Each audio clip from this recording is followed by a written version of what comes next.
Lecture Roman 6, The Hero as King, Cromwell, Napoleon, Modern Revolutionism.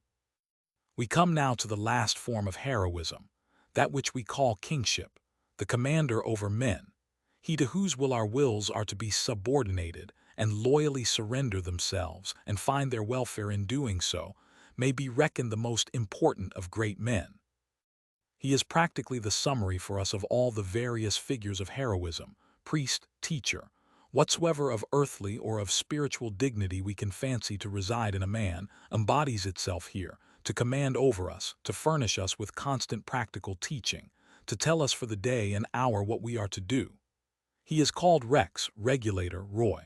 Our own name is still better, King, conning, which means canning, able man.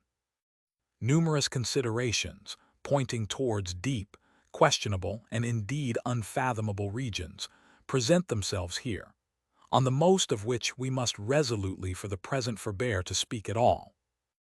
As Burke said that perhaps fair trial by jury was the soul of government, and that all legislation, administration, parliamentary debating, and the rest of it went on, in order to bring 12 impartial men into a jury box. So, by much stronger reason may I say here, that the finding of your ableman and getting him invested with the symbols of ability, with dignity, worship, worthship, royalty, kinghood, or whatever we call it, so that he may actually have room to guide according to his faculty of doing it is the business, well or ill accomplished, of all social procedure whatsoever in this world, hustings speeches, parliamentary motions, reform bills, French revolutions, all mean at heart this, or else nothing. Find in any country the ablest man that exists there, raise him to the supreme place and loyally reverence him. You have a perfect government for that country. No ballot box, parliamentary eloquence, voting, constitution building, or other machinery whatsoever can improve it a whit. It is in the perfect state, an ideal country. The ablest man. He means also the truest-hearted justice, the noblest man. What he tells us to do must be precisely the wisest, fittest that we could anywhere or anyhow learn, the thing which it will in all ways behoove us, with right loyal thankfulness and nothing doubting, to do. Our doing and life were then, so far as government could regulate it, well regulated, that were the ideal of constitutions. Alas, we know very well that ideals can never be completely embodied in practice. Ideals must ever lie a very great way off, and we will right thankfully content ourselves with any not intolerable approximation thereto. Let no man, as Schiller says, too querulously, measure by a scale of perfection the meager product of reality in this poor world of ours. We will esteem him no wise man. We will esteem him a sickly, discontented, foolish man. And yet, on the other hand, it is never to be forgotten that ideals do exist, that if they be not approximated to at all, the whole matter goes to wreck. Infallibly. No bricklayer builds a wall perfectly perpendicular. Mathematically, this is not possible. A certain degree of perpendicularity suffices him, and he, like a good bricklayer who must have done with his job, leaves it so. And yet if he sway too much from the perpendicular, above all, if he throw plummet and level quite away from him and pile brick on brick heedless, just as it comes to hand, such bricklayer, I think, is in a bad way. He has forgotten himself, but the law of gravitation does not forget to act on him. He and his wall rush down into confused welter of ruin. This is the history of all rebellions, French revolutions, social explosions in ancient or modern times. You have put the too unable man at the head of affairs, the too ignoble, unvaliant, fatuous man.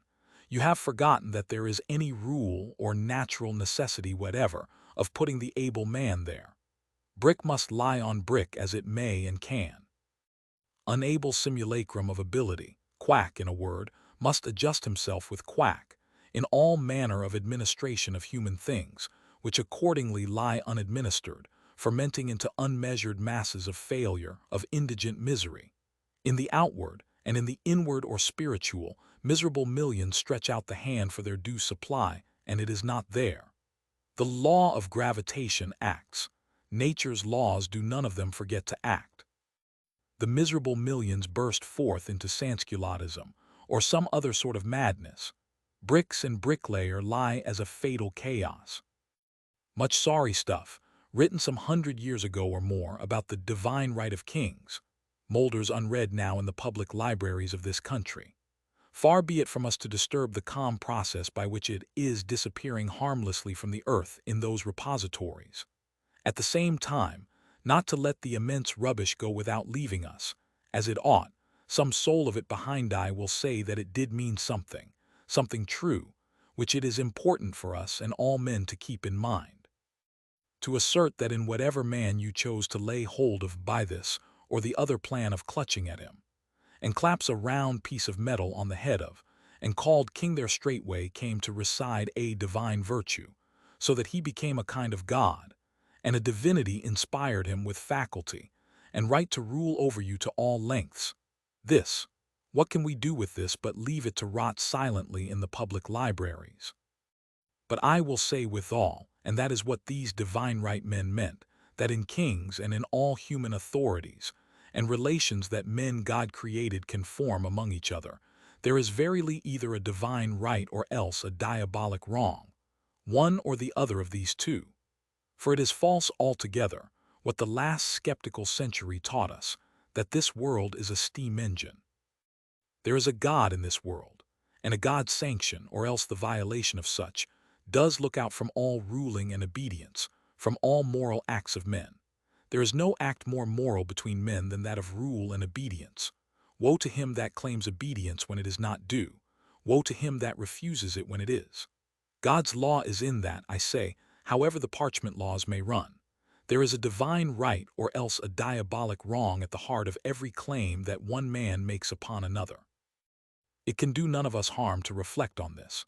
In all the relations of life it will concern us, in loyalty and royalty the highest of these.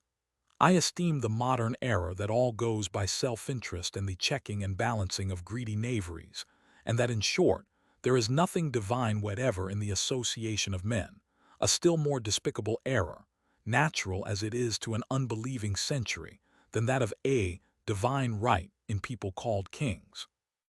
I say, find me the true conning, king, or able man, and he has a divine right over me. That we knew in some tolerable measure how to find him, and that all men were ready to acknowledge his divine right when found.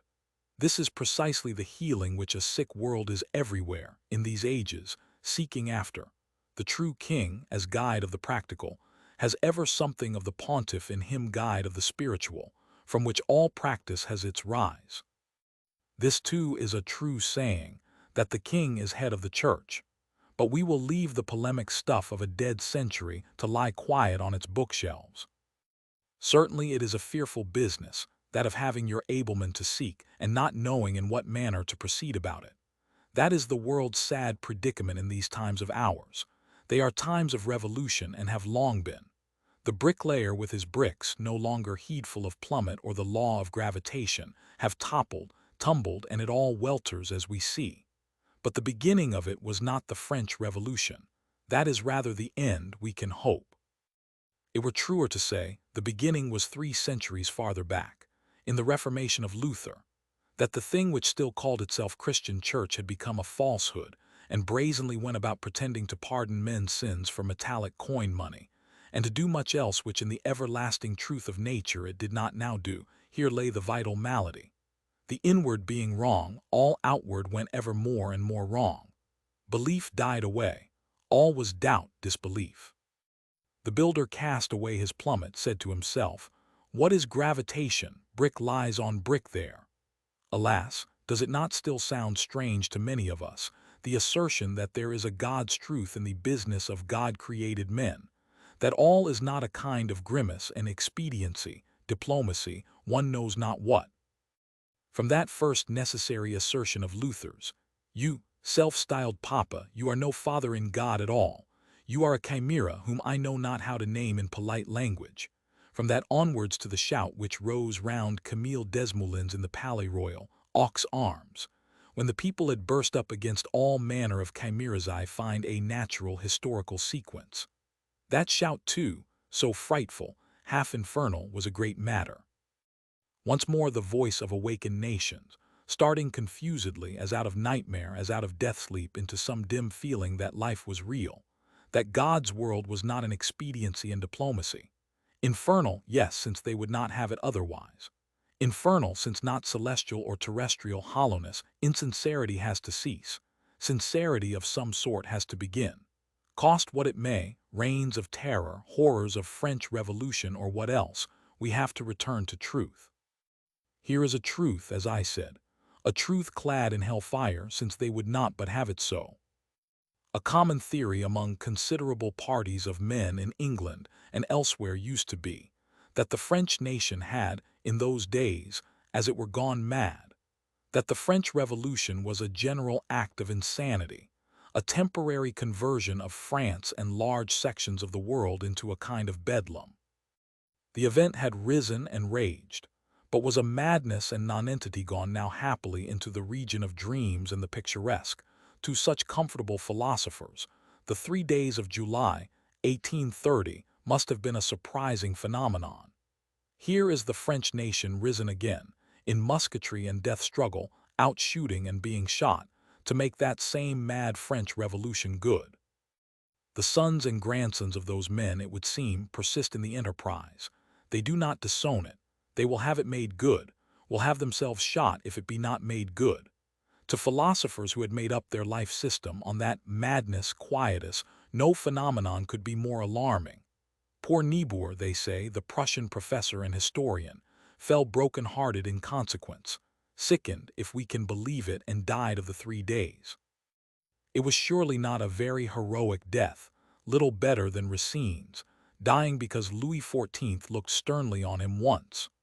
The world had stood some considerable shocks in its time, might have been expected to survive the 3 days too, and be found turning on its axis after even them.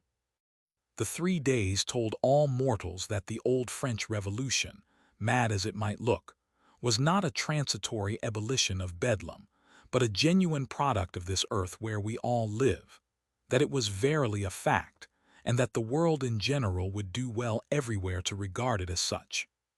Truly, without the French Revolution, one would not know what to make of an age like this at all.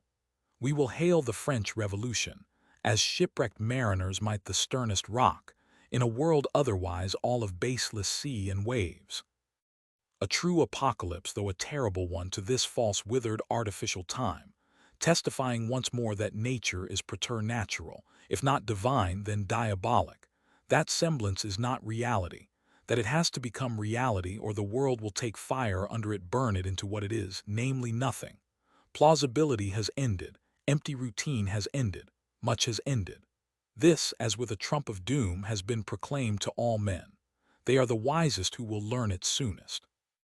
Long confused generations before it be learned, peace impossible till it be.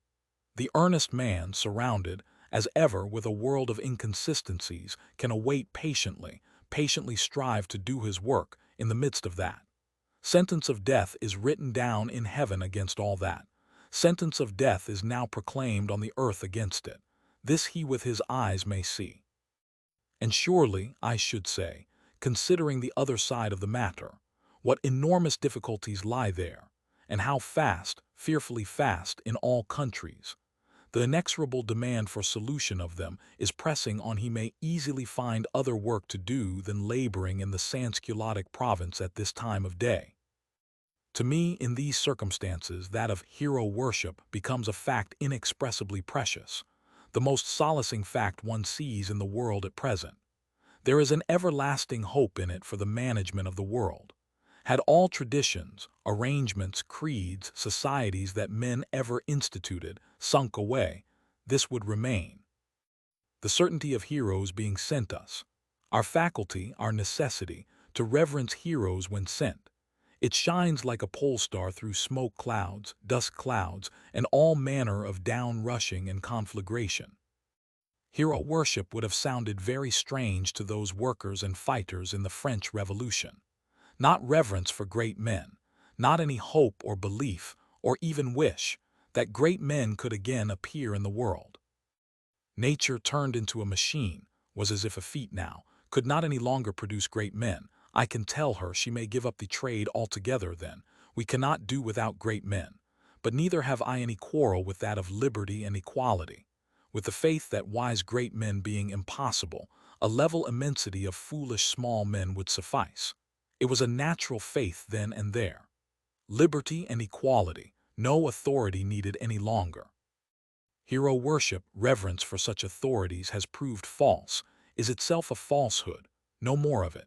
We have had such forgeries, we will now trust nothing. So many base-plated coins passing in the market, the belief has now become common that no gold any longer exists and even that we can do very well without gold. I find this, among other things, in that universal cry of liberty and equality, and find it very natural as matters then stood. And yet surely it is but the transition from false to true. Considered as the whole truth, it is false altogether, the product of entire skeptical blindness, as yet only struggling to see. Hero worship exists forever and everywhere, not loyalty alone. It extends from divine adoration down to the lowest practical regions of life. Bending before men, if it is not to be a mere empty grimace, better dispensed with than practiced, is hero worship a recognition that there does dwell in that presence of our brother something divine, that every created man, as Novely said, is a revelation in the flesh. They were poets, too, that devised all those graceful courtesies which make life noble. Courtesy is not a falsehood or grimace. It need not be such, and loyalty, religious worship itself are still possible, nay, still inevitable. May we not say, moreover, while so many of our late heroes have worked rather as revolutionary men, that nevertheless every great man, every genuine man, is by the nature of him a son of order, not of disorder. It is a tragical position for a true man to work in revolutions. He seems an anarchist, and indeed a painful element of anarchy does encumber him at every step, him to whose whole soul anarchy is hostile, hateful. His mission is order, every man's is. He is here to make what was disorderly, chaotic, into a thing ruled, regular. He is the missionary of order.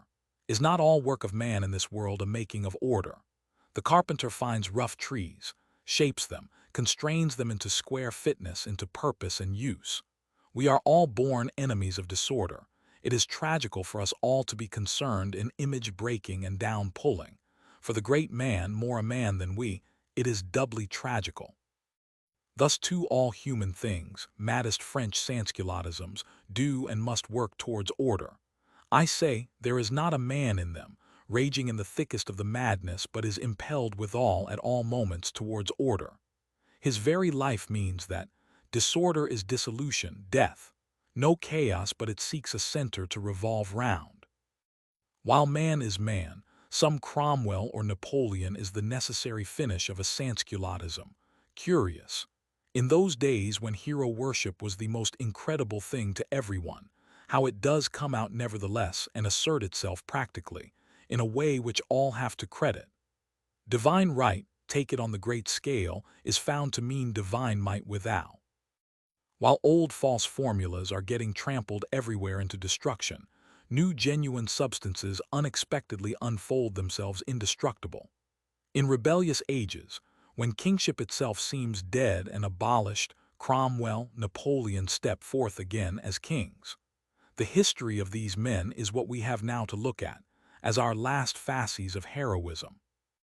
The old ages are brought back to us. The manner in which kings were made, and kingship itself first took rise, is again exhibited in the history of these two. We have had many civil wars in England, wars of red and white roses, wars of Simon de Montfort, wars enough, which are not very memorable. But that war of the Puritans has a significance which belongs to no one of the others. Trusting to your candor, which will suggest on the other side what I have not room to say, I will call it a section once more of that great universal war which alone makes up the true history of the world, the war of belief against unbelief. The struggle of men intent on the real essence of things, against men intent on the semblances and forms of things.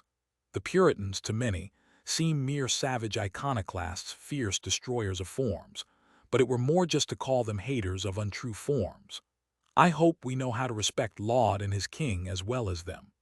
Poor Laud seems to me to have been weak and ill-starred, not dishonest and unfortunate pedant rather than anything worse.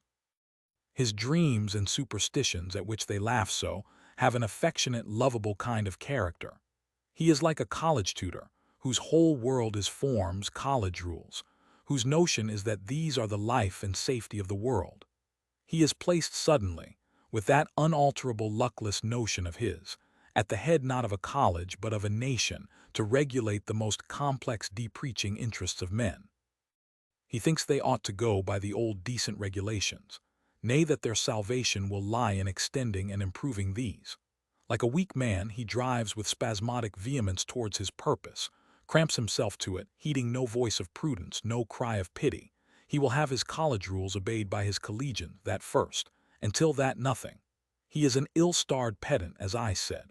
He would have it the world was a college of that kind, and the world was not that. Alas, was not his doom stern enough? Whatever wrongs he did, were they not all frightfully avenged on him? It is meritorious to insist on forms. Religion and all else naturally clothes itself in forms. Everywhere the formed world is the only habitable one. The naked formlessness of Puritanism is not the thing I praise in the Puritans. It is the thing I pity, praising only the spirit which had rendered that inevitable. All substances clothe themselves in forms, but there are suitable true forms, and then there are untrue unsuitable. As the briefest definition, one might say, forms which grow round a substance, if we rightly understand that, will correspond to the real nature and purport of it, will be true, good. Forms which are consciously put round a substance, bad. I invite you to reflect on this. It distinguishes true from false in ceremonial form, earnest solemnity from empty pageant in all human things. There must be a veracity, a natural spontaneity in forms. In the commonest meeting of men, a person making what we call set speeches, is not he an offense? In the mere drawing-room, whatsoever courtesies you see to be grimaces, prompted by no spontaneous reality within, are a thing you wish to get away from. But suppose now it were some matter of vital concernment, some transcendent matter, as divine worship is, about which your whole soul, struck dumb with its excess of feeling, knew not how to form itself into utterance at all, and preferred formless silence to any utterance there possible. What should we say of a man coming forward to represent or utter it for you in the way of upholsterer mummery? Such a man let him depart swiftly, if he love himself. You have lost your only son, are mute, struck down without even tears. An importunate man importunately offers to celebrate funeral games for him in the manner of the Greeks. Such mummery is not only not to be accepted, it is hateful, unendurable. It is what the old prophets called idolatry, worshipping of hollow shows, what all earnest men do and will reject. We can partly understand what those poor Puritans meant. Laud dedicating that St. Catherine Creed's church, in the manner we have it described, with his multiplied ceremonial bowings, gesticulations, exclamations. Surely it is rather the rigorous formal pedant, intent on his college rules, than the earnest prophet intent on the essence of the matter. Puritanism found such forms insupportable, trampled on such forms. We have to excuse it for saying no form at all rather than such. It stood preaching in its bare pulpit with nothing but the Bible in its hand, nay, a man preaching from his earnest soul into the earnest souls of men. Is not this virtually the essence of all churches whatsoever? The nakedest, savagest reality, I say, is preferable to any semblance, however dignified. Besides, it will clothe itself with due semblance by and by if it be real. No fear of that, actually no fear at all. Given the living man, there will be found clothes for him. He will find himself clothes. But the suit of clothes pretending that it is both clothes and man. We cannot fight the French by 300,000 red uniforms. There must be men in the inside of them. Semblance, I assert, must actually not divorce itself from reality. If semblance do, why then there must be men found to rebel against semblance, for it has become a lie. These two antagonisms at war here, in the case of Laud and the Puritans, are as old nearly as the world. They went to fierce battle over England in that age, and fought out their confused controversy to a certain length, with many results for all of us. In the age which directly followed that of the Puritans, their cause or themselves were little likely to have justice done them. Charles II and his Rochesters were not the kind of men you would set to judge what the worth or meaning of such men might have been. That there could be any faith or truth in the life of a man was what these poor Rochesters, and the age they ushered in, had forgotten. Puritanism was hung on gibbets like the bones of the leading Puritans. Its work nevertheless went on accomplishing itself. All true work of a man, hang the author of it on what gibbet you like, must and will accomplish itself. We have our habeas corpus, our free representation of the people. Acknowledgement, wide as the world, that all men are or else must, shall, and will become what we call free men, men with their life grounded on reality and justice, not on tradition, which has become unjust and a chimera. This in part, and much besides this, was the work of the Puritans. And indeed, as these things became gradually manifest, the character of the Puritans began to clear itself. Their memories were, one after another, taken down from the gibbet. Nay, a certain portion of them are now, in these days, as good as canonized. Eliot, Hampden, Pym, nay Ludlow, Hutchinson, Vane himself, are admitted to be a kind of heroes, political conscript fathers, to whom in no small degree we owe what makes us a free England. It would not be safe for anybody to designate these men as wicked now.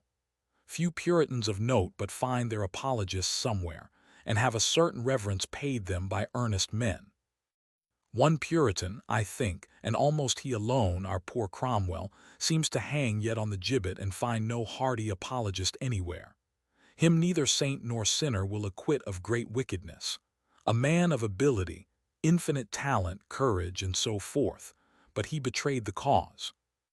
Selfish ambition, dishonesty, duplicity, a fierce, coarse, hypocritical Tardif, turning all that noble struggle for constitutional liberty into a sorry farce played for his own benefit.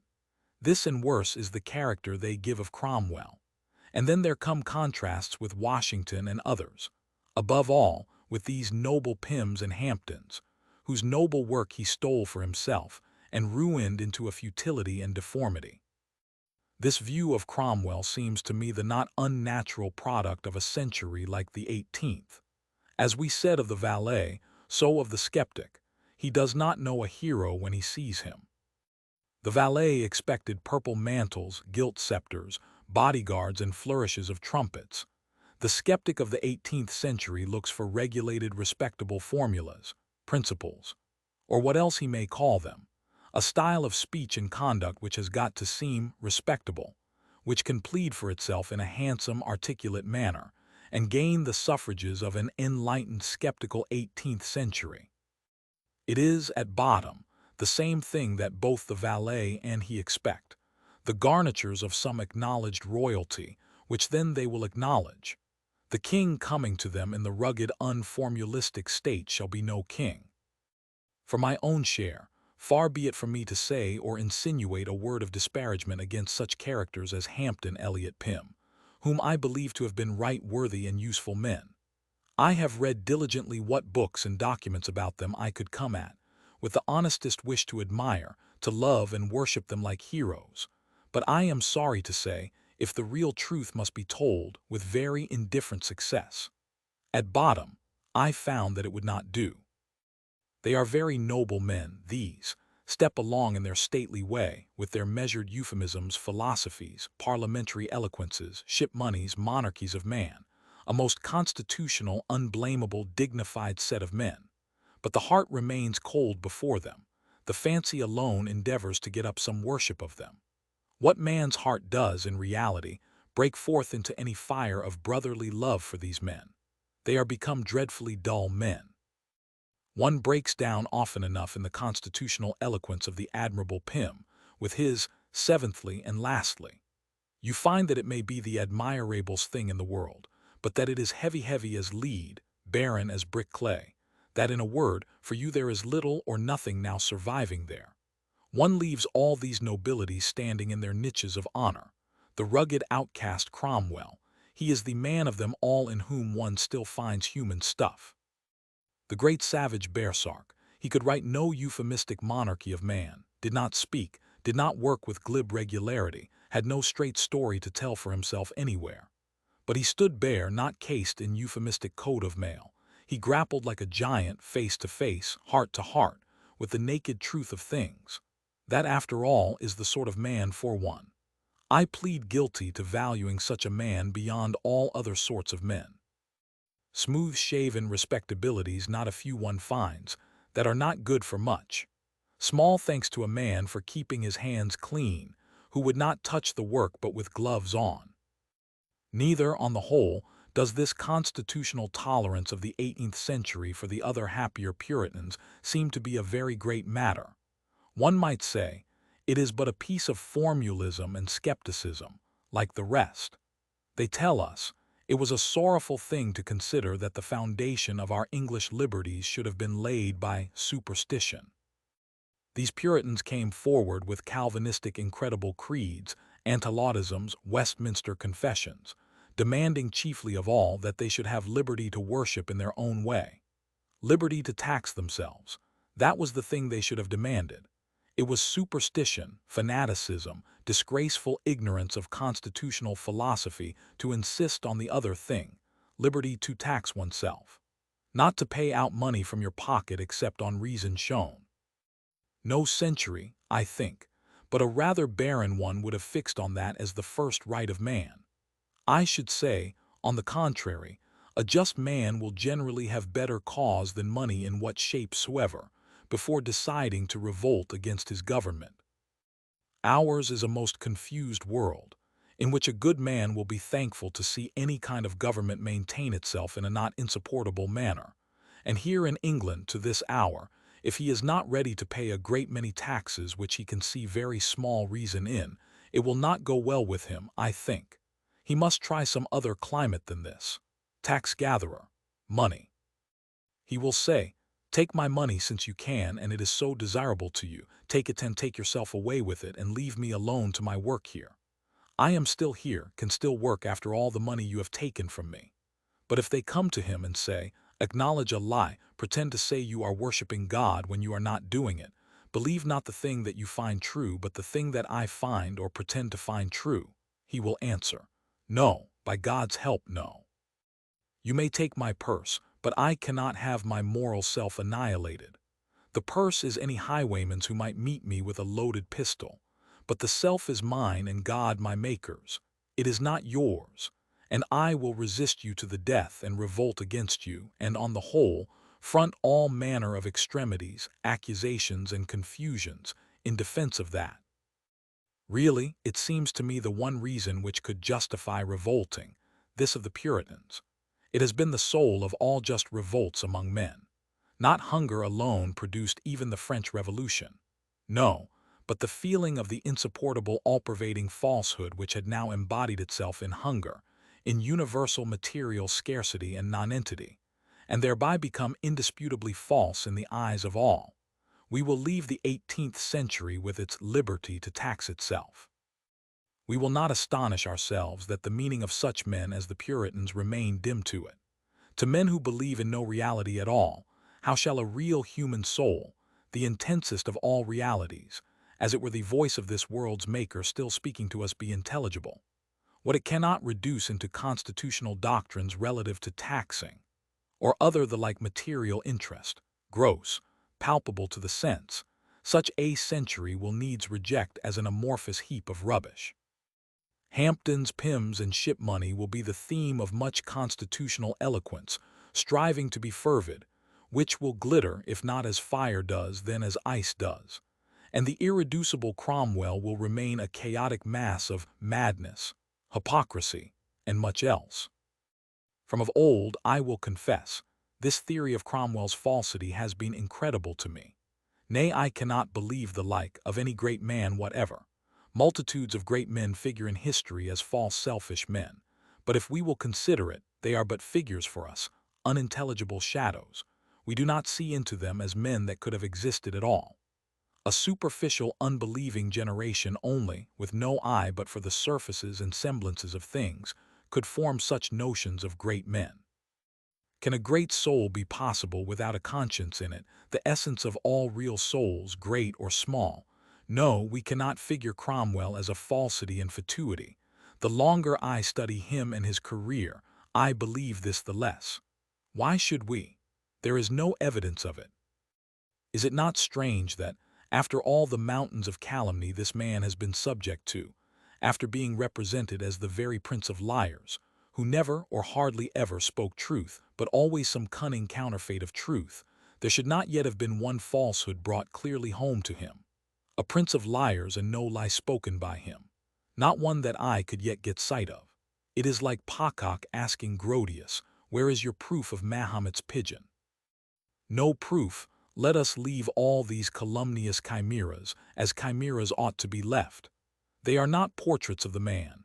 They are distracted phantasms of him, the joint product of hatred and darkness. Looking at the man's life with our own eyes, it seems to me, a very different hypothesis suggests itself. What little we know of his earlier obscure years, distorted as it has come down to us, does it not all betoken an earnest, affectionate, sincere kind of man? His nervous, melancholic temperament indicates rather a seriousness too deep for him. Of those stories of specters, of the white spectre in broad daylight, predicting that he should be king of England, we are not bound to believe much, probably no more than of the other black spectre, or devil in person, to whom the officer saw him sell himself before Worcester fight. But the mournful, oversensitive, hypochondriac humor of Oliver in his young years is otherwise indisputably known.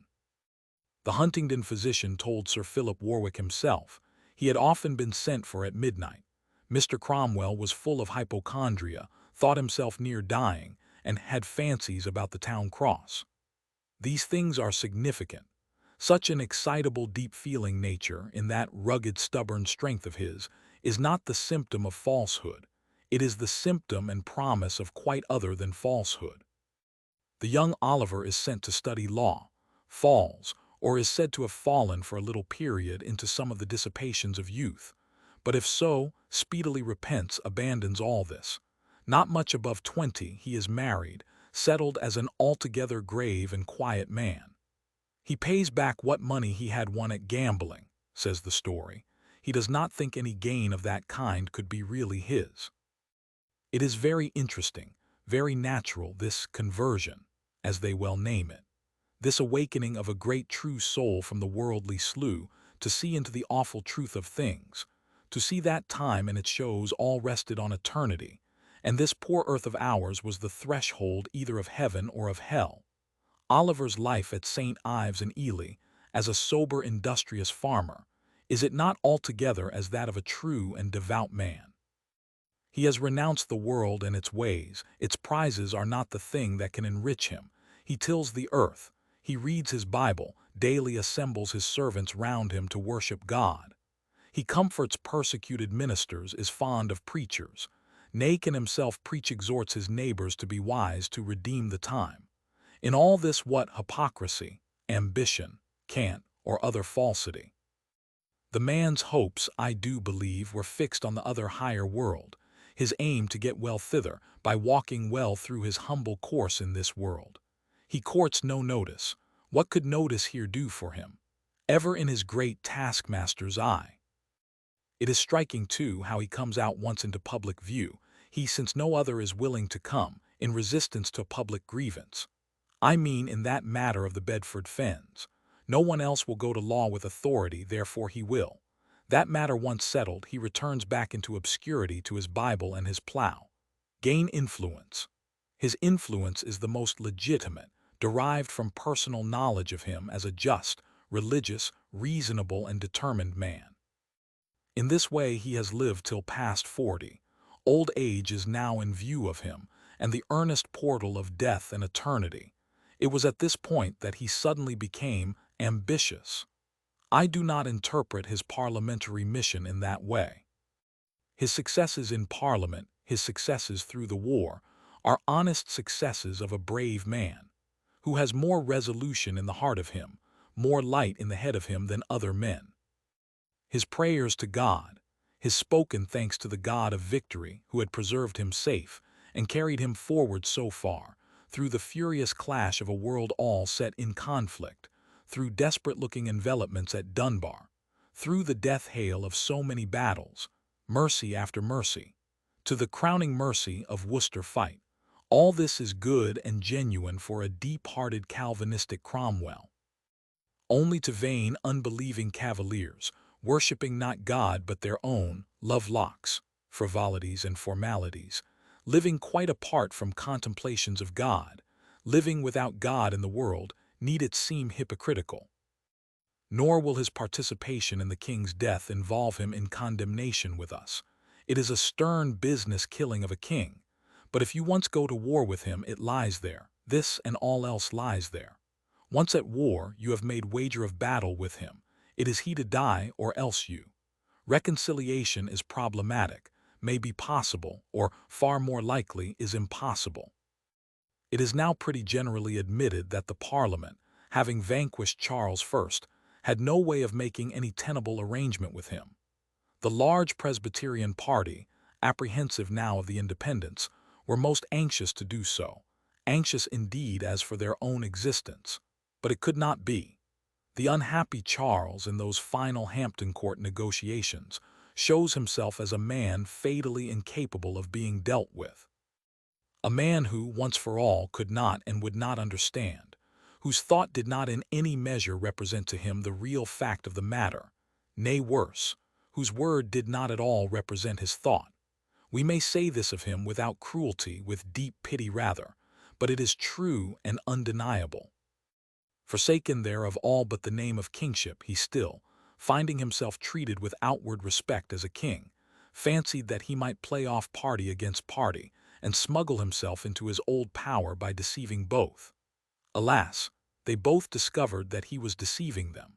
A man whose word will not inform you at all what he means or will do is not a man you can bargain with. You must get out of that man's way or put him out of yours. The Presbyterians in their despair were still for believing Charles, though found false, unbelievable again and again. Not so Cromwell. For all our fighting, says he, we are to have a little bit of paper. No. In fact, everywhere we have to note the decisive practical eye of this man, how he drives towards the practical and practicable, has a genuine insight into what is fact. Such an intellect, I maintain, does not belong to a false man. The false man sees false shows, plausibilities, expediences. The true man is needed to discern even practical truth. Cromwell's advice about the Parliament's army early in the contest, how they were to dismiss their city tapsters, flimsy riotous persons, and choose substantial yeomen, whose heart was in the work, to be soldiers for them. This is advice by a man who saw. Fact answers if you see into fact. Cromwell's Ironsides were the embodiment of this insight of his, men fearing God, and without any other fear. No more conclusively genuine set of fighters ever trod the soil of England or of any other land. Neither will we blame greatly that word of Cromwell's to them, which was so blamed. If the king should meet me in battle, I would kill the king. Why not? These words were spoken to men who stood as before a higher than kings. They had set more than their own lives on the cast. The Parliament may call it, in official language, a fighting for the king. But we, for our share, cannot understand that. To us it is no dilettante work, no sleek officiality. It is sheer rough death and earnest. They have brought it to the calling forth of war, horrid internecine fight, man grappling with man in fire-eyed rage, the infernal element in man called forth, to try it by that. Do that therefore. Since that is the thing to be done, the successes of Cromwell seem to me a very natural thing. Since he was not shot in battle, they were an inevitable thing. That such a man, with the eye to see, with the heart to dare, should advance from post to post, from victory to victory, till the Huntingdon farmer became, by whatever name you might call him, the acknowledged strongest man in England, virtually the King of England, requires no magic to explain it. Truly it is a sad thing for a people, as for a man, to fall into skepticism, into dilettantism, insincerity, not to know sincerity when they see it. For this world and for all worlds, what curse is so fatal, the heart lying dead, the eye cannot see? What intellect remains is merely the vulpine intellect. That a true king be sent them is of small use. They do not know him when sent. They say scornfully, "Is this your king?" The hero wastes his heroic faculty in bootless contradiction from the unworthy and can accomplish little. For himself, he does accomplish a heroic life, which is much, which is all, but for the world he accomplishes comparatively nothing. The wild, rude sincerity direct from nature is not glib in answering from the witness box. In your small debt pie-powder court, he is scouted as a counterfeit. The vulpine intellect detects him. For being a man worth any 1,000 men, the response your Knox, your Cromwell gets, is an argument for 2 centuries whether he was a man at all. God's greatest gift to this earth is sneeringly flung away. The miraculous talisman is a paltry plated coin, not fit to pass in the shops as a common guinea. Lamentable this. I say this must be remedied. Till this be remedied in some measure, there is nothing remedied. Detect quacks. Yes, do, for heaven's sake, but know withal the men that are to be trusted. Till we know that, what is all our knowledge, how shall we even so much as detect? For the vulpine sharpness which considers itself to be knowledge and detects in that fashion is far mistaken. Dupes indeed are many, but of all dupes there is none so fatally situated as he who lives in undue terror of being duped. The world does exist. The world has truth in it, or it would not exist. First recognize what is true, we shall then discern what is false, and properly never till then. Know the men that are to be trusted. Alas, this is yet in these days very far from us. The sincere alone can recognize sincerity. Not a hero only is needed, but a world fit for him, a world not a Valais. The hero comes almost in vain to it otherwise. Yes, it is far from us, but it must come. Thank God, it is visibly coming. Till it do come, what have we? Ballot boxes, suffrages, French revolutions. If we are as Valais and do not know the hero when we see him, what good are all these? A heroic Cromwell comes, and for 150 years he cannot have a vote from us. Why, the insincere, unbelieving world is the natural property of the quack, and of the father of quacks and quackeries. Misery, confusion, unveracity are alone possible there. By ballot boxes we alter the figure of our quack, but the substance of him continues. The valet world has to be governed by the sham hero, by the king merely dressed in king gear. It is his, he is its. In brief, one of 2 things. We shall either learn to know a hero, a true governor and captain, somewhat better when we see him, or else go on to be forever governed by the unheroic. Had we ballot boxes clattering at every street corner, there were no remedy in these. Poor Cromwell, great Cromwell. The inarticulate prophet who could not speak. Rude, confused, struggling to utter himself with his savage depth, with his wild sincerity. And he looked so strange among the elegant euphemisms, dainty little Falklands, didactic Chillingworths, diplomatic Clarendons. Consider him. An outer hull of chaotic confusion, visions of the devil, nervous dreams, almost semi-madness. And yet such a clear, determinate man's energy working in the heart of that. A kind of chaotic man, the ray as of pure starlight and fire, working in such an element of boundless hypochondria, unformed black of darkness. And yet with all this hypochondria, what was it but the very greatness of the man? The depth and tenderness of his wild affections, the quantity of sympathy he had with things, the quantity of insight he would yet get into the heart of things, the mastery he would yet get over things. This was his hypochondria. The man's misery, as man's misery always does, came of his greatness. Samuel Johnson, too, is that kind of man. Sorrow-stricken, half-distracted, the wide element of mournful black enveloping him wide as the world. It is the character of a prophetic man, a man with his whole soul seeing and struggling to see.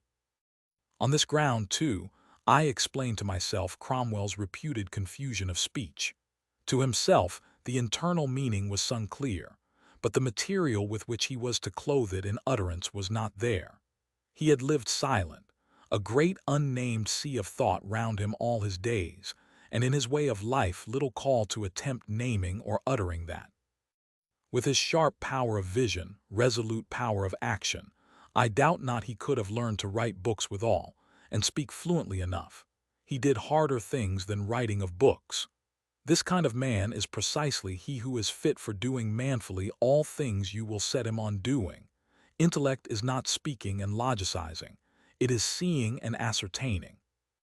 Virtues, manhood, herohood is not fair-spoken, immaculate regularity. It is first of all, what the Germans well name it, Tugend, Tagend, Dowing or Dotinus, courage and the faculty to do. This basis of the matter Cromwell had in him. One understands moreover how, though he could not speak in Parliament, he might preach rhapsodic preaching, above all how he might be great in extempore prayer. These are the free outpouring utterances of what is in the heart. Method is not required in them. Warmth, depth, sincerity are all that is required. Cromwell's habit of prayer is a notable feature of him. All his great enterprises were commenced with prayer. In dark, inextricable-looking difficulties, his officers and he used to assemble and pray alternately for hours, for days, till some definite resolution rose among them, some door of hope, as they would name it, disclosed itself. Consider that. In tears, in fervent prayers and cries to the great God to have pity on them, to make his light shine before them. They armed soldiers of Christ, as they felt themselves to be. A little band of Christian brothers, who had drawn the sword against a great black devouring world not Christian, but mammonish devilish, they cried to God in their straits, in their extreme need, not to forsake the cause that was his. The light which now rose upon them. How could a human soul, by any means at all, get better light? Was not the purpose so formed like to be precisely the best, wisest, the one to be followed without hesitation any more? To them it was as the shining of heaven's own splendor in the waste howling darkness, the pillar of fire by night, that was to guide them on their desolate, perilous way. Was it not such? Can a man's soul to this hour get guidance by any other method than intrinsically by that same devout prostration of the earnest struggling soul before the highest, the giver of all light? Be such prayer a spoken, articulate, or be it a voiceless, inarticulate one, there is no other method. Hypocrisy. One begins to be weary of all that. They who call it so have no right to speak on such matters. They never formed a purpose, what one can call a purpose. They went about balancing expediencies, plausibilities, gathering votes, advices. They never were alone with the truth of a thing at all. Cromwell's prayers were likely to be eloquent, and much more than that. His was the heart of a man who could pray. But indeed his actual speeches, I apprehend, were not nearly so ineloquent, incondite as they look. We find he was, what all speakers aim to be, an impressive speaker, even in Parliament, one who from the first had weight. With that rude, passionate voice of his, he was always understood to mean something, and men wished to know what. He disregarded eloquence, nay, despised and disliked it, spoke always without premeditation of the words he was to use. The reporters, too, in those days seem to have been singularly candid, and to have given the printer precisely what they found on their own note paper. And withal, what a strange proof is it of Cromwell's being the premeditative, ever-calculating hypocrite, acting a play before the world, that to the last he took no more charge of his speeches. How came he not to study his words a little, before flinging them out to the public? If the words were true words, they could be left to shift for themselves. But with regard to Cromwell's lying, we will make one remark. This, I suppose, or something like this, to have been the nature of it. All parties found themselves deceived in him. Each party understood him to be meaning this, heard him even say so, and behold, he turns out to have been meaning that. He was, cry they, the chief of liars. But now, intrinsically, is not all this the inevitable fortune, not of a false man in such times, but simply of a superior man? Such a man must have reticences in him. If he walk wearing his heart upon his sleeve for daws to peck at, his journey will not extend far. There is no use for any man's taking up his abode in a house built of glass. A man always is to be himself the judge how much of his mind he will show to other men, even to those he would have work along with him. There are impertinent inquiries made. Your rule is to leave the inquirer uninformed on that matter, not, if you can help it, misinformed, but precisely as dark as he was. This, could one hit the right phrase of response, is what the wise and faithful man would aim to answer in such a case. Cromwell, no doubt of it, spoke often in the dialect of small subaltern parties, uttered to them a part of his mind. Each little party thought him all its own. Hence their rage, one and all, to find him not of their party but of his own party. Was it his blame? At all seasons of his history he must have felt, among such people, how, if he explained to them the deeper insight he had, they must either have shuddered aghast at it, or, believing it, their own little compact hypothesis must have gone wholly to wreck. They could not have worked in his province any more. Nay, perhaps they could not now have worked in their own province. It is the inevitable position of a great man among small men. Small men, most active, useful, are to be seen everywhere, whose whole activity depends on some conviction which to you is palpably a limited one, imperfect, what we call an error. But would it be a kindness always, is it a duty always or often, to disturb them in that? Many a man doing loud work in the world stands only on some thin traditionality, conventionality, to him indubitable, to you incredible. Break that beneath him, he sinks to endless depths. I might have my hand full of truth, said Fontenelle, and open only my little finger. And if this be the fact even in matters of doctrine, how much more in all departments of practice? He that cannot withal keep his mind to himself cannot practice any considerable thing whatever, and we call it dissimulation, all this. What would you think of calling the general of an army a dissembler because he did not tell every corporal and private soldier, who pleased to put the question, what his thoughts were about everything? Cromwell, I should rather say, managed all this in a manner we must admire for its perfection. An endless vortex of such questioning corporals rolled confusedly round him through his whole course, whom he did answer. It must have been as a great true-seeing man that he managed this too. Not one proved falsehood, as I said. Not one. Of what man that ever wound himself through such a coil of things will you say so much? But in fact there are two errors, widely prevalent, which pervert to the very basis our judgments formed about such men as Cromwell, about their ambition, falsity, and such like. The first is what I might call substituting the goal of their career for the course and starting point of it. The vulgar historian of a Cromwell fancies that he had determined on being protector of England at the time when he was ploughing the marsh lands of Cambridgeshire. His career lay all mapped out, a program of the whole drama, which he then step by step dramatically unfolded with all manner of cunning, deceptive dramaturgy as he went on, the hollow, scheming hypocrites or play actor that he was. This is a radical perversion, all but universal in such cases, and think for an instant how different the fact is. How much does one of us foresee of his own life? Short way ahead of us it is all dim, an unwound skein of possibilities, of apprehensions, attemptabilities, vague looming hopes. This Cromwell had not his life lying all in that fashion of program, which he needed then with that unfathomable cunning of his, only to enact dramatically scene after scene. Not so. We see it so, but to him it was in no measure so. What absurdities would fall away of themselves, were this one undeniable fact kept honestly in view by history. Historians indeed will tell you that they do keep it in view, but look whether such is practically the fact. Vulgar history, as in this Cromwell's case, omits it altogether. Even the best kinds of history only remember it now and then. To remember it duly with rigorous perfection, as in the fact it stood, requires indeed a rare faculty, rare, nay, impossible. A very Shakespeare for faculty, or more than Shakespeare, who could enact a brother man's biography, see with the brother man's eyes at all points of his course what things he saw. In short, know his course and him, as few historians are like to do. Half or more of all the thick-plied perversions which distort our image of Cromwell will disappear if we honestly so much as try to represent them so, in sequence as they were, not in the lump as they are thrown down before us.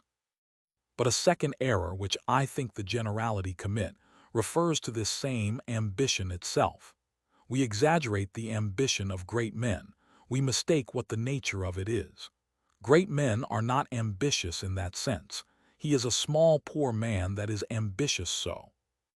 Examine the man who lives in misery because he does not shine above other men, who goes about producing himself, pruriently anxious about his gifts and claims, struggling to force everybody, as it were begging everybody for God's sake, to acknowledge him a great man and set him over the heads of men. Such a creature is among the wretchedest sights seen under this sun. A great man, a poor, morbid, prurient, empty man, fitter for the ward of a hospital than for a throne among men. I advise you to keep out of his way. He cannot walk on quiet paths. Unless you will look at him, wonder at him, write paragraphs about him, he cannot live. It is the emptiness of the man, not his greatness. Because there is nothing in himself, he hungers and thirsts that you would find something in him. In good truth, I believe no great man, not so much as a genuine man who had health and real substance in him of whatever magnitude, was ever much tormented in this way. Your Cromwell, what good could it do him to be noticed by noisy crowds of people? God his Maker already noticed him. He, Cromwell, was already there. No notice would make him other than he already was, till his hair was grown gray, and life from the downhill slope was all seen to be limited, not infinite but finite, and all immeasurable matter how it went he had been content to plow the ground and read his Bible. He in his old days could not support it any longer without selling himself to falsehood, that he might ride in gilt carriages to Whitehall, and have clerks with bundles of papers haunting him. Decide this, decide that, which in utmost sorrow of heart no man can perfectly decide. What could gilt carriages do for this man? From of old, was there not in his life a weight of meaning, a terror and a splendor as of heaven itself? His existence there, as man set him beyond the need of gilding. Death, judgment, and eternity, these already lay as the background of whatsoever he thought or did. All his life lay begirt as in a sea of nameless thoughts which no speech of a mortal could name. God's word, as the Puritan prophets of that time had read it, this was great, and all else was little to him. To call such a man ambitious, to figure him as the prurient windbag described above, seems to me the poorest solecism. Such a man will say, keep your gilt carriages and huzzing mobs, keep your red-tape clerks, your influentialities, your important businesses. Leave me alone, leave me alone. There is too much of life in me already. Old Samuel Johnson, the greatest soul in England in his day, was not ambitious. Corsica Boswell flaunted at public shows with printed ribbons round his hat, but the great old Samuel stayed at home. The worldwide soul wrapped up in its thoughts, in its sorrows, what could paradings and ribbons in the hat do for it? Ah yes, I will say again, the great silent men. Looking round on the noisy inanity of the world, words with little meaning, actions with little worth, one loves to reflect on the great empire of silence. The noble silent men, scattered here and there, each in his department, silently thinking, silently working, whom no morning newspaper makes mention of. They are the salt of the earth. A country that has none or few of these is in a bad way. Like a forest which had no roots, which had all turned into leaves and boughs which must soon wither and be no forest. Woe for us if we had nothing but what we can show or speak. Silence, the great empire of silence, higher than the stars, deeper than the kingdoms of death. It alone is great. All else is small. I hope we English will long maintain our grand talent pour le silence. Let others that cannot do without standing on barrel-heads to spout, and be seen of all the marketplace cultivate speech exclusively become a most green forest without roots. Solomon says, there is a time to speak, but also a time to keep silence. Of some great silent Samuel, not urged to writing, as old Samuel Johnson says he was, by want of money and nothing other, one might ask, why do not you two get up and speak, promulgate your system, found your sect? Truly, he will answer, I am continent of my thought hitherto. Happily I have yet had the ability to keep it in me, no compulsion strong enough to speak it. My system is not for promulgation first of all, it is for serving myself to live by. That is the great purpose of it to me. And then the honor, alas, yes, but as Cato said of the statue, so many statues in that forum of yours, may it not be better if they ask, where is Cato's statue? But now, by way of counterpoise to this of silence, let me say that there are two kinds of ambition, one wholly blamable, the other laudable and inevitable. Nature has provided that the great silent Samuel shall not be silent too long.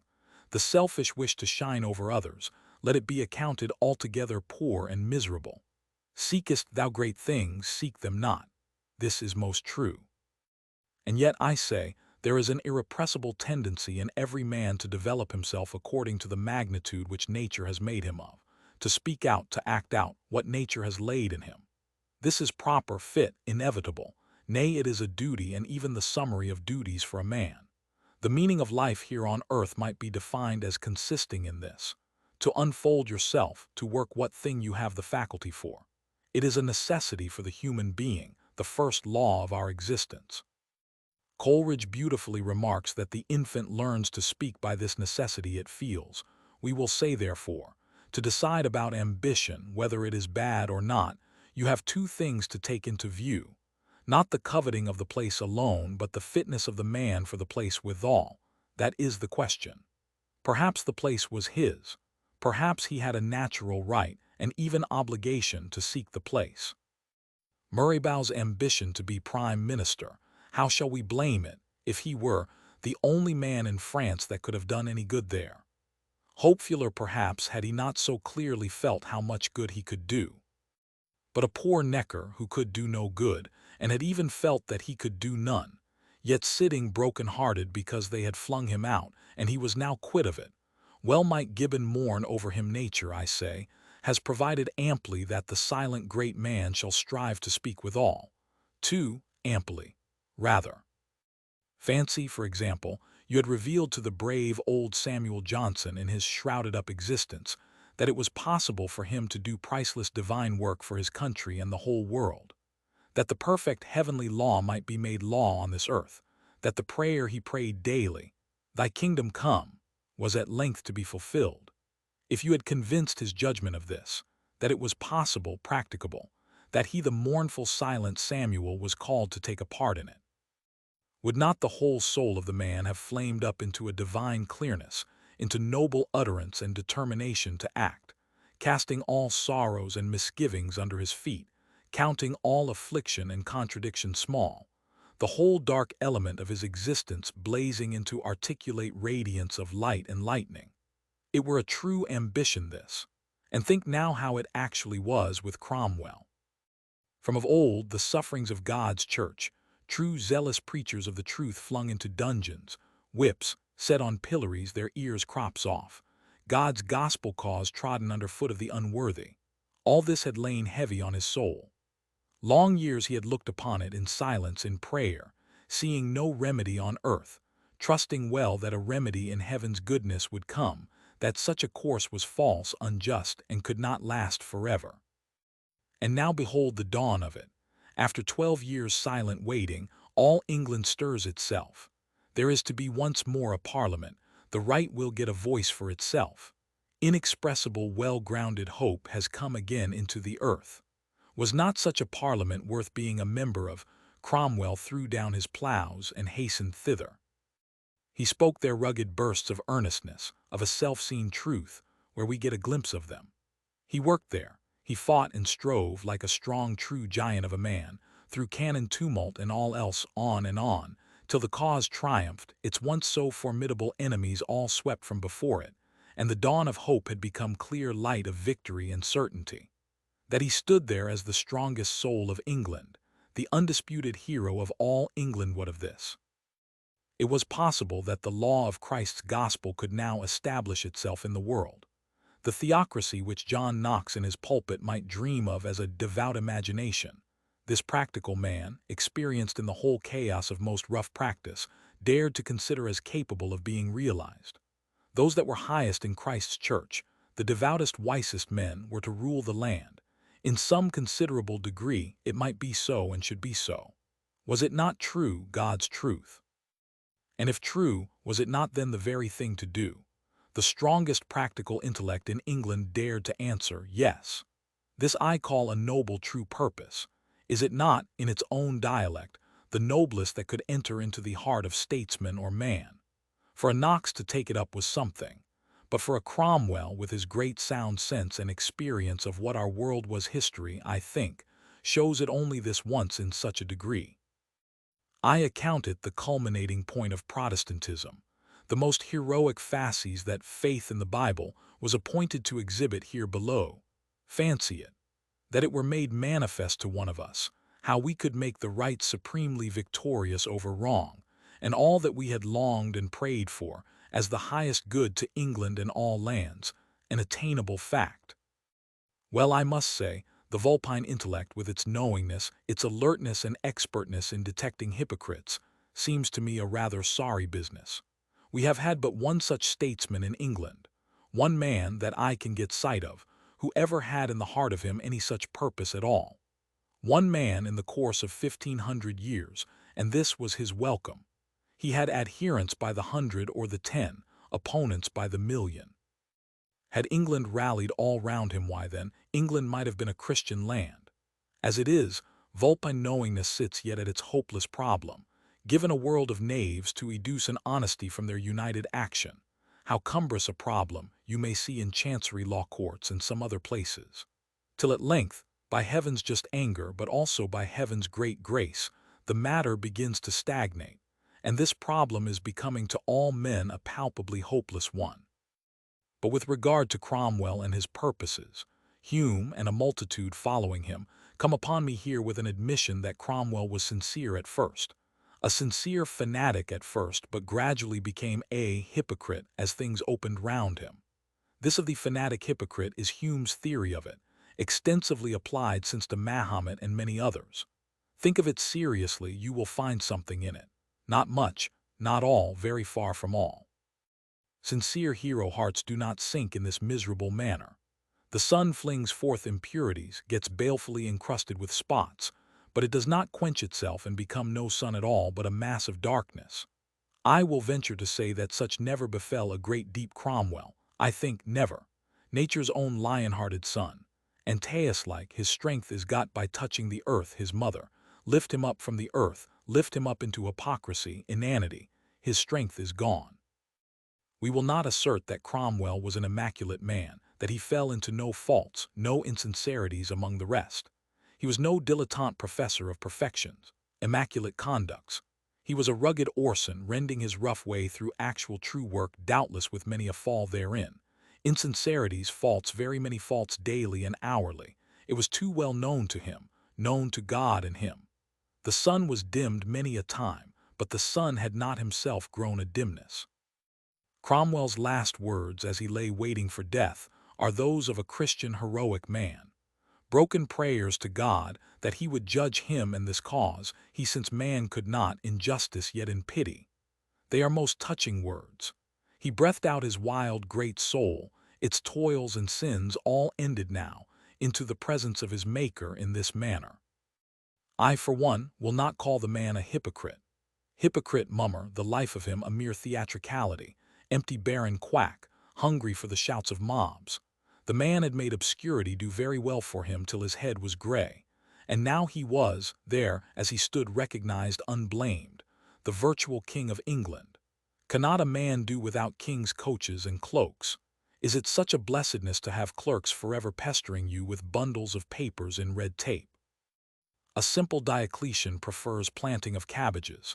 A George Washington, no very immeasurable man, does the like. One would say, it is what any genuine man could do, and would do, the instant his real work were out in the matter of kingship. Away with it. Let us remark, meanwhile, how indispensable everywhere a king is, in all movements of men. It is strikingly shown in this very war, what becomes of men when they cannot find a chief man, and their enemies can. The Scotch nation was all but unanimous in Puritanism, zealous and of one mind about it, as in this English end of the island was always far from being the case. But there was no great Cromwell among them, poor tremulous, hesitating diplomatic Argyles and such like. None of them had a heart true enough for the truth, or durst commit himself to the truth. They had no leader, and the scattered Cavalier party in that country had one. Montrose, the noblest of all the Cavaliers, an accomplished, gallant-hearted, splendid man, what one may call the hero Cavalier. Well, look at it. On the one hand subjects without a king, on the other a king without subjects. The subjects without king can do nothing. The subjectless king can do something. This Montrose with a handful of Irish or Highland savages, few of them so much as guns in their hands, dashes at the drilled Puritan armies like a wild whirlwind, sweeps them time after time some 5 times over from the field before him. He was at one period for a short while master of all Scotland. One man, but he was a man. A million zealous men, but without the one, they against him were powerless. Perhaps of all the persons in that Puritan struggle from first to last, the single indispensable one was verily Cromwell. To see and dare and decide, to be a fixed pillar in the welter of uncertainty, a king among them, whether they called him so or not. Precisely here, however, lies the rub for Cromwell. His other proceedings have all found advocates and stand generally justified, but this dismissal of the Rump Parliament and assumption of the protectorship is what no one can pardon him. He had fairly grown to be king in England, chief man of the victorious party in England, but it seems he could not do without the king's cloak and sold himself to perdition in order to get it. Let us see a little how this was. England, Scotland, Ireland, all lying now subdued at the feet of the Puritan Parliament, the practical question arose, what was to be done with it?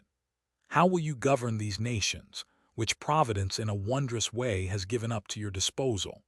Clearly, those 100 surviving members of the Long Parliament who sit there as supreme authority cannot continue forever to sit. What is to be done? It was a question which theoretical constitution builders may find easy to answer. But to Cromwell, looking there into the real practical facts of it, there could be none more complicated. He asked of the Parliament what it was they would decide upon. It was for the Parliament to say. Yet the soldiers too, however contrary to formula, they who had purchased this victory with their blood, it seemed to them that they also should have something to say in it. We will not, for all our fighting, have nothing but a little piece of paper. We understand that the law of God's gospel, to which he through us has given the victory, shall establish itself, or try to establish itself in this land. For 3 years, Cromwell says, this question had been sounded in the ears of the Parliament. They could make no answer, nothing but talk. Perhaps it lies in the nature of parliamentary bodies. Perhaps no parliament could in such case make any answer but even that of talk. Nevertheless, the question must and shall be answered.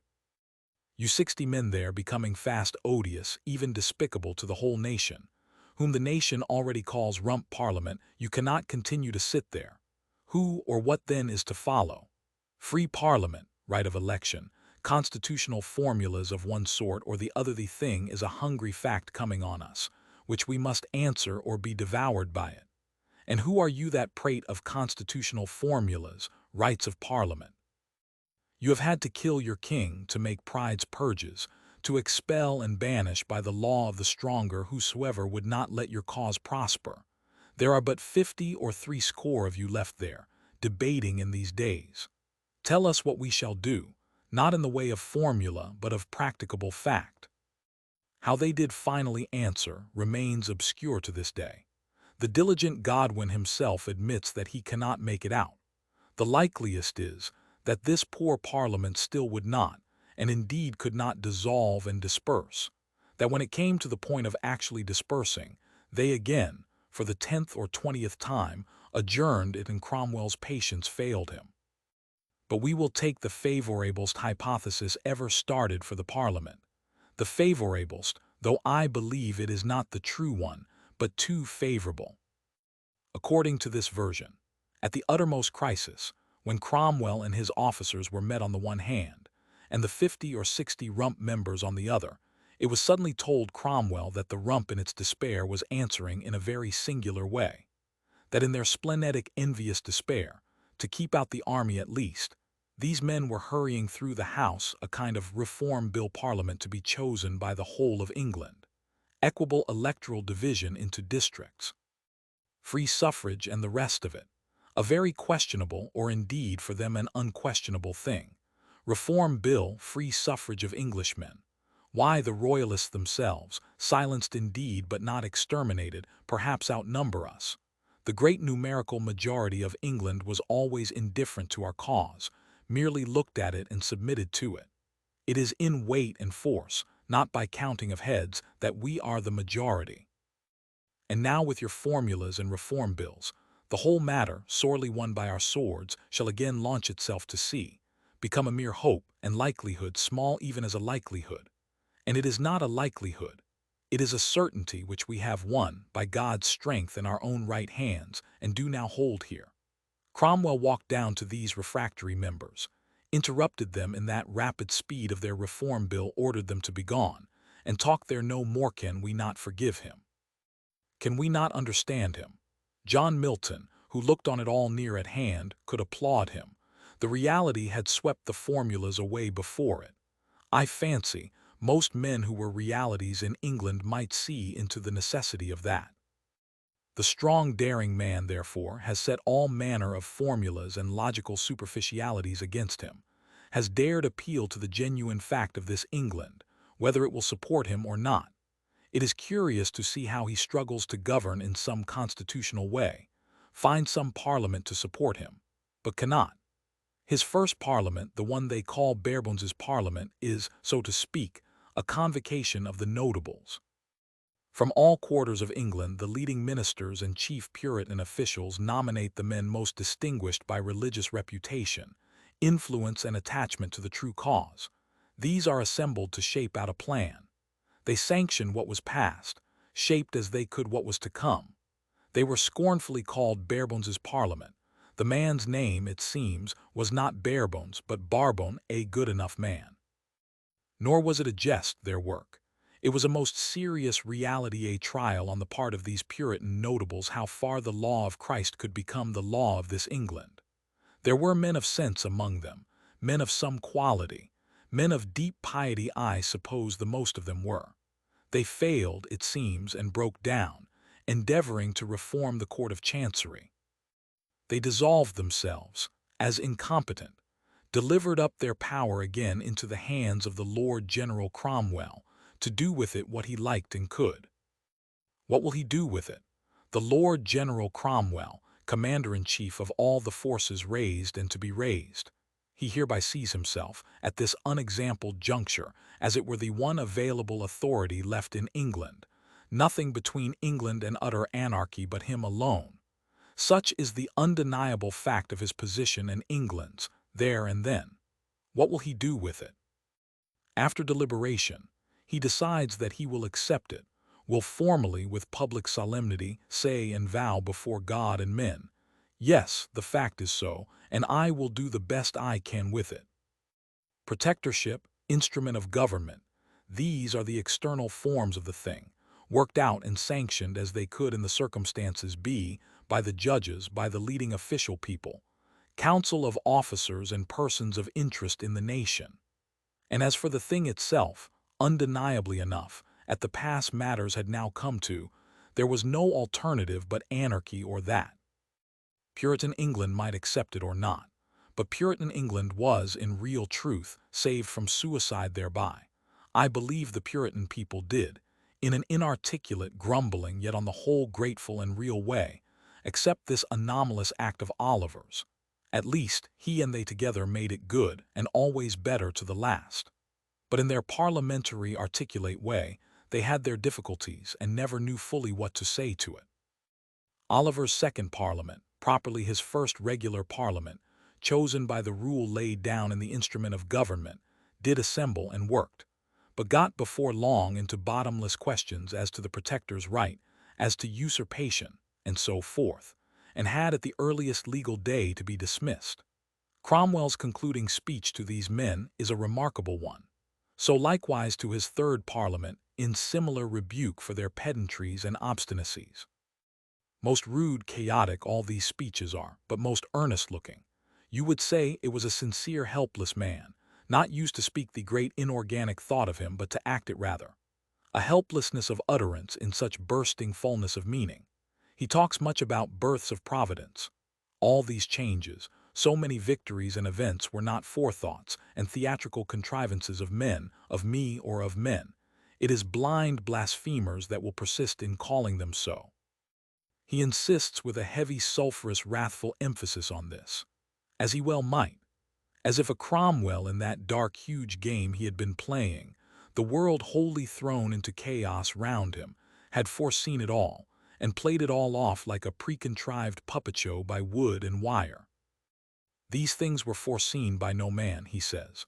No man could tell what a day would bring forth. They were births of providence. God's finger guided us on, and we came at last to clear height of victory, God's cause triumphant in these nations. And you as a parliament could assemble together, and say in what manner all this could be organized, reduced into rational feasibility among the affairs of men. You were to help with your wise counsel in doing that. You have had such an opportunity as no parliament in England ever had. Christ's law, the right and true, was to be in some measure made the law of this land. In place of that, you have got into your idle pedantries, constitutionalities, bottomless cavillings and questionings about written laws for my coming here, and would send the whole matter into chaos again, because I have no notary's parchment, but only God's voice from the battle whirlwind, for being president among you. That opportunity is gone, and we know not when it will return. You have had your constitutional logic, and Mammon's law, not Christ's law, rules yet in this land. God be judge between you and me. These are his final words to them. Take you your constitution formulas in your hand, and I my informal struggles, purposes, realities, and acts, and God be judge between you and me. We said above what shapeless, involved, chaotic things the printed speeches of Cromwell are. Willfully ambiguous, unintelligible, say the most, a hypocrite shrouding himself in confused Jesuitic jargon. To me they do not seem so. I will say rather, they afforded the first glimpses I could ever get into the reality of this Cromwell, nay, into the possibility of him. Try to believe that he means something, search lovingly what that may be. You will find a real speech lying imprisoned in these broken, rude, tortuous utterances, a meaning in the great heart of this inarticulate man. You will, for THC first time, begin to see that he was a man, not an enigmatic chimera, unintelligible to you, incredible to you. The histories and biographies written of this Cromwell, written in shallow, skeptical generations that could not know or conceive of a deep believing man, are far more obscure than Cromwell's speeches. You look through them only into the infinite vague of black and the inane. Heats and jealousies, says Lord Clarendon himself. Heats and jealousies, mere crabbed whims, theories, and crotchets. These induced slow, sober, quiet Englishmen to lay down their plows and work, and fly into red fury of confused war against the best condition of kings. Try if you can find that true. Skepticism writing about belief may have great gifts, but it is really ultra vires there. It is blindness laying down the laws of optics. Cromwell's third parliament split on the same rock as his second. Ever the constitutional formula, how came you there? Show us some notary parchment, blind pedants. Why, surely the same power which makes you a parliament that, and something more, made me a protector.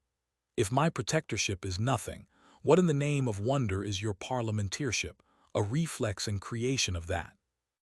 Parliaments having failed, there remained nothing but the way of despotism. Military dictators, each with his district, to coerce the royalist and other gainsayers, to govern them, if not by act of parliament, then by the sword. Formula shall not carry it, while the reality is here.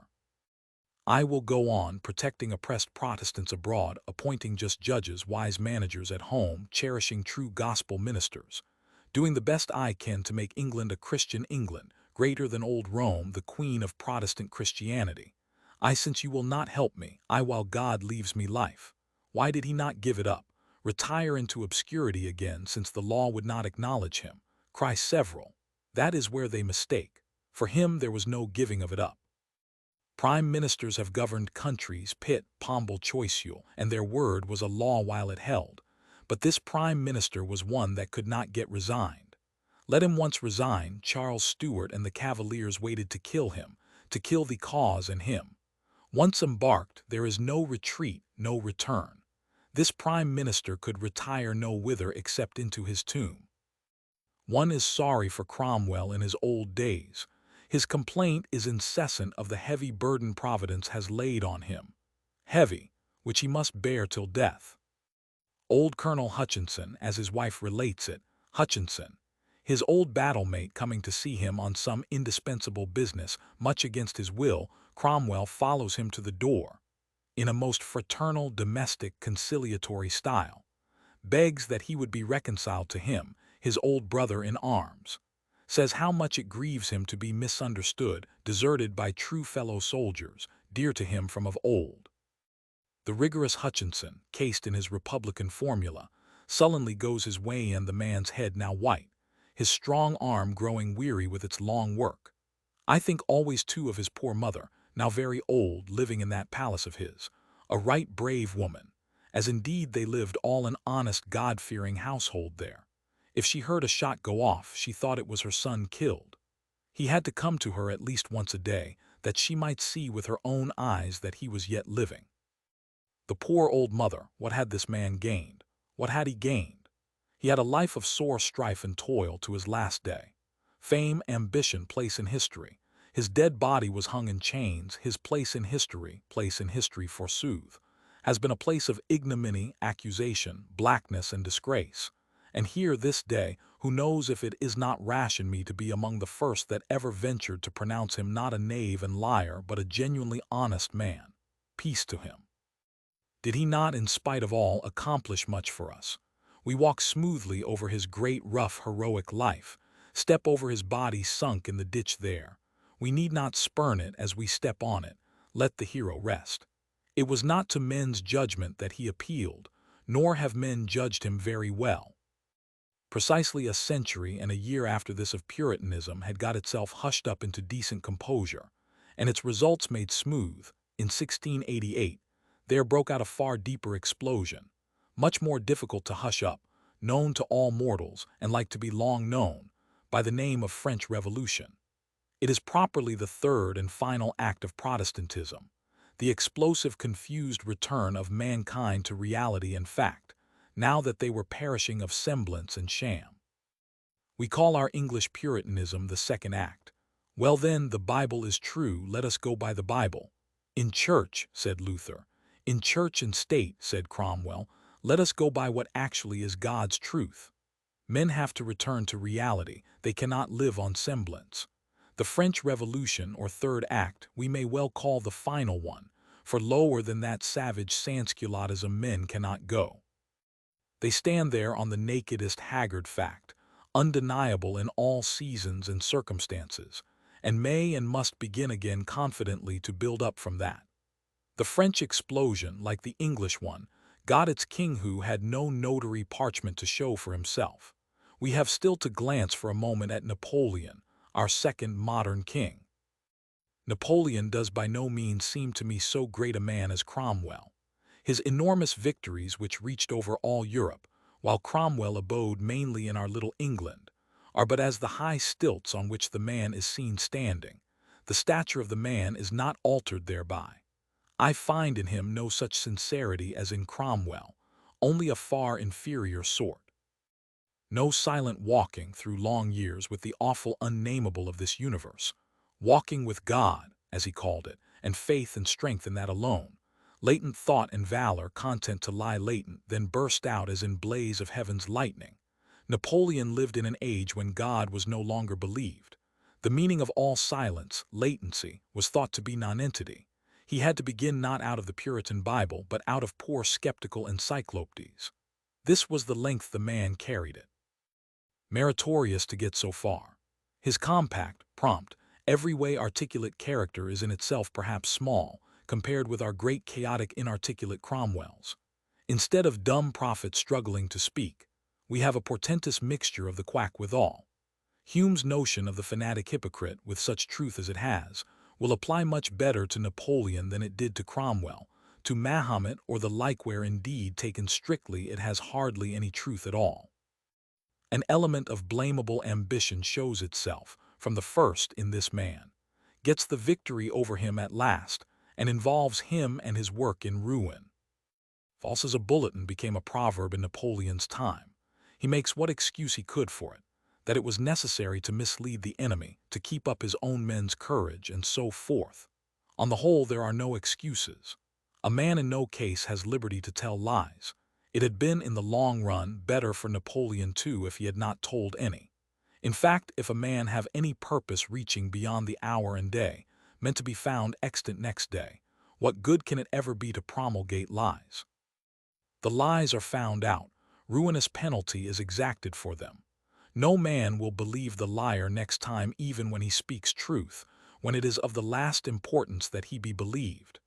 The old cry of Wolfe, "A lie is no thing. You cannot of nothing make something. You make nothing at last and lose your labor into the bargain." Yet Napoleon had a sincerity. We are to distinguish between what is superficial and what is fundamental in insincerity. Across these outer maneuverings and quackeries of his, which were many and most blamable, let us discern withal that the man had a certain instinctive ineradicable feeling for reality, and did base himself upon fact, so long as he had any basis. He has an instinct of nature better than his culture was. His savants, Burian tells us, in that voyage to Egypt were one evening busily occupied arguing that there could be no God. They had proved it to their satisfaction by all manner of logic. Napoleon, looking up into the stars, answers, "Very ingenious, messieurs, but who made all that?" The atheistic logic runs off from him like water. The great fact stares him in the face. Who made all that? So too in practice.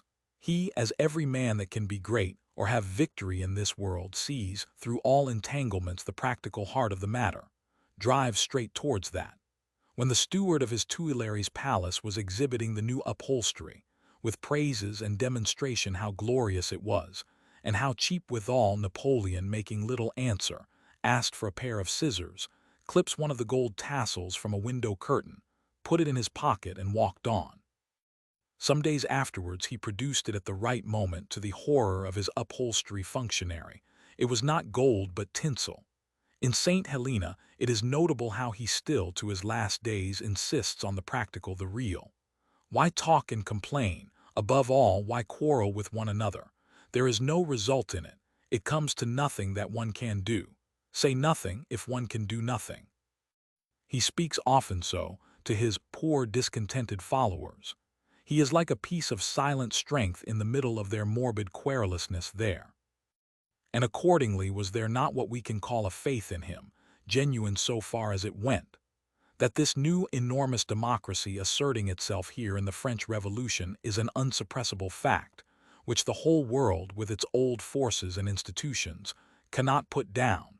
This was a true insight of his, and took his conscience and enthusiasm along with it, a faith. And did he not interpret the dim purport of it well? La carrière ouverte aux talents, the implements to him who can handle them. This actually is the truth, and even the whole truth. It includes whatever the French Revolution or any revolution could mean. Napoleon, in his first period, was a true democrat, and yet by the nature of him, fostered too by his military trade, he knew that democracy, if it were a true thing at all, could not be an anarchy. The man had a heart hatred for anarchy. On that 20th of June, 1792, Burian and he sat in a coffee house, as the mob rolled by. Napoleon expresses the deepest contempt for persons in authority that they do not restrain this rabble. On the 10th of August he wonders why there is no man to command these poor Swiss. They would conquer if there were. Such a faith in democracy, yet hatred of anarchy, it is that carries Napoleon through all his great work. Through his brilliant Italian campaigns, onwards to the Peace of Leoben, one would say, his inspiration is triumph to the French Revolution, assertion of it against these Austrian simulacra that pretend to call it a simulacrum. Withal, however, he feels, and has a right to feel, how necessary a strong authority is, how the revolution cannot prosper or last without such.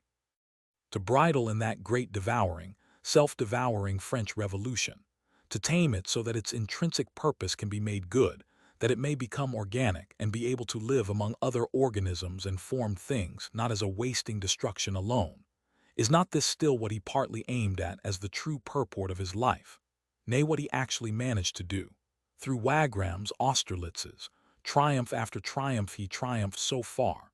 There was an eye to see in this man, a soul to dare and do. He rose naturally to be the king. All men saw that he was such. The common soldiers used to say on the march, "These babbling avocats up at Paris, all talk and no work. What wonder it runs all wrong? We shall have to go and put our petty caporal there." They went and put him there. They in France at large. Chief consulship, emperorship, victory over Europe, till the poor lieutenant of La Fere, not unnaturally, might seem to himself the greatest of all men that had been in the world for some ages. But at this point, I think, the fatal charlatan element got the upper hand. He apostatized from his old faith in facts, took to believing in semblances, strove to connect himself with Austrian dynasties, popedoms, with the old false feudalities which he once saw clearly to be false, considered that he would found his dynasty, and so forth, that the enormous French Revolution meant only that. The man was given up to strong delusion that he should believe a lie, a fearful but most sure thing. He did not know true from false now when he looked at them, the fearfulest penalty a man pays for yielding to untruth of heart. Self and false ambition had now become his god. Self-deception once yielded to, all other deceptions follow naturally more and more. What a paltry patchwork of theatrical paper mantles, tinsel and mummery, had this man wrapped his own great reality in, thinking to make it more real thereby. His hollow Pope's Concordat, pretending to be a re-establishment of Catholicism, felt by himself to be the method of extirpating it, la vaccine de la religion.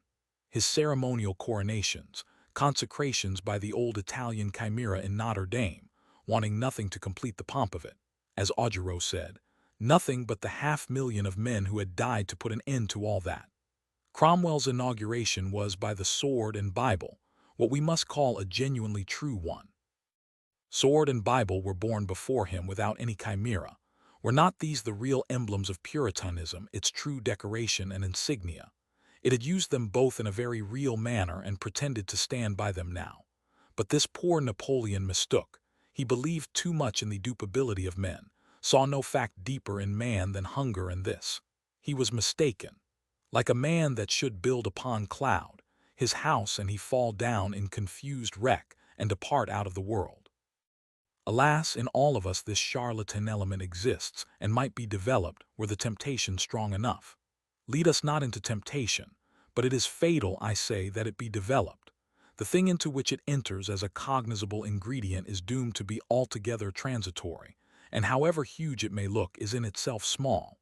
Napoleon's working, accordingly, what was it with all the noise it made? A flash as of gunpowder widespread, a blazing up as of dry heath. For an hour the whole universe seems wrapped in smoke and flame, but only for an hour. It goes out. The universe with its old mountains and streams, its stars above and kind soil beneath, is still there. The Duke of Weimar told his friends always to be of courage. This Napoleonism was unjust, a falsehood, and could not last.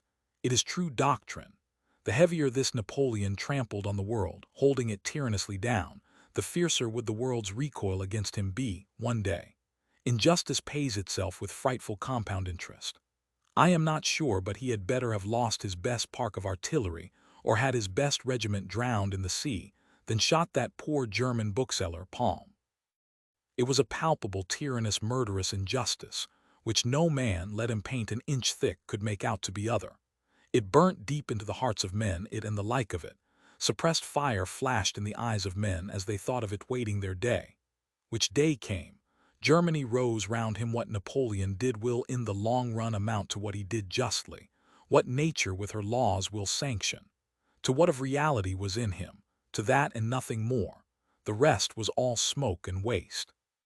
La carrière ouverte aux talents, that great true message which has yet to articulate and fulfill itself everywhere, he left in a most inarticulate state. He was a great epoch, a rude draft never completed, as indeed what great man is other, left in too rude a state, alas. His notions of the world as he expresses them there at St. Helena are almost tragical to consider. He seems to feel the most unaffected surprise that it has all gone so, that he is flung out on the rock here and the world is still moving on its axis. France is great and all great, and at bottom he is France. England itself, he says, is by nature only an appendage of France, another Isle of Oleron to France. So it was by nature, by Napoleon nature, and yet look how in fact here am I. He cannot understand it. Inconceivable that the reality has not corresponded to his program of it, that France was not all great, that he was not France. Strong delusion, that he should believe the thing to be which is not. The compact, clear-seeing, decisive Italian nature of him, strong, genuine, which he once had, has enveloped itself, half dissolved itself in a turbid atmosphere of French fanfaronade. The world was not disposed to be trodden down underfoot, to be bound into masses and built together as he liked for a pedestal to France and him. The world had quite other purposes in view. Napoleon's astonishment is extreme. But alas, what help now? He had gone that way of his, and nature also had gone her way. Having once parted with reality, he tumbles helpless in vacuity, no rescue for him. He had to sink there, mournfully as man seldom did, and break his great heart and die this poor Napoleon. A great implement too soon wasted, till it was useless. Our last great man. Our last in a double sense. For here finally these wide roamings of ours through so many times and places in search and study of heroes are to terminate. I am sorry for it. There was pleasure for me in this business, if also much pain. It is a great subject and a most grave and wide one, this which, not to be too grave about it, I have named hero worship. It enters deeply, as I think, into the secret of mankind's ways and vitalist interests in this world, and is well worth explaining at present. With 6 months instead of 6 days, we might have done better. I promised to break ground on it. I know not whether I have even managed to do that. I have had to tear it up in the rudest manner in order to get into it at all. Often enough, with these abrupt utterances thrown out isolated, unexplained, has your tolerance been put to the trial. Tolerance, patient candor, all hoping favor and kindness, which I will not speak of at present. The accomplished and distinguished, the beautiful, the wise, something of what is best in England, have listened patiently to my rude words. With many feelings, I heartily thank you all, and say, good be with you all. End of project Gutenberg's Heroes and Hero Worship by Thomas Carlyle.